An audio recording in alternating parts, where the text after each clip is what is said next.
Thanks to aid from West, Ukraine is changing situation on battlefield. New problems await Russians.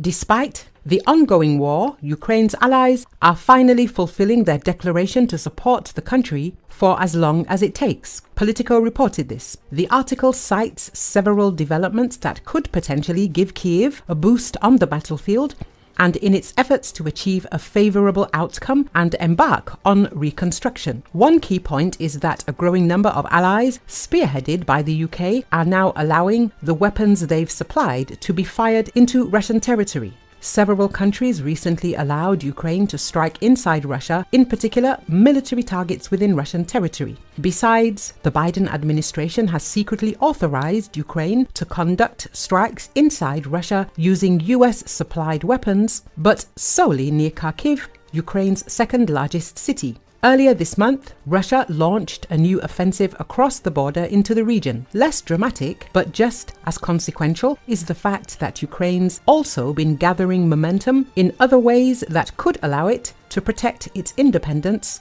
achieve a favorable outcome to the war, and embark on a reconstruction program that will firmly link it to the Euro-Atlantic community, said in the article.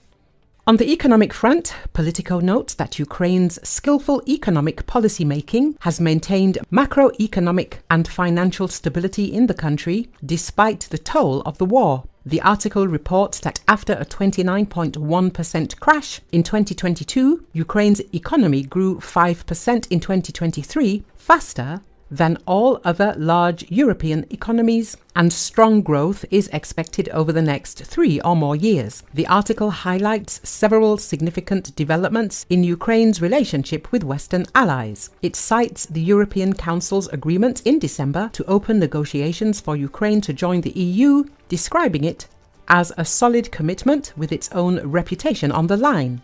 Additionally, the article mentions US President Joe Biden's executive order giving the Department of the Treasury authority to sanction banks facilitating transactions that help Russia's war effort, which has since hampered Russia's international payments and trade. Politico also reports on the EU's approval of a 4-year, $54 billion package of grants and loans for Ukraine and the US signing of the Ukraine Security Supplemental Appropriations Act, allocating almost $61 billion for Ukraine, with a significant portion for military-related assistance. The article also notes the significance of Section 505 of the US law, which requires the transfer of longer-range Army Tactical Missile Systems, ATACMS, to Ukraine, enabling surprise attacks on Russian military facilities in Crimea and strikes deep into occupied eastern Ukraine.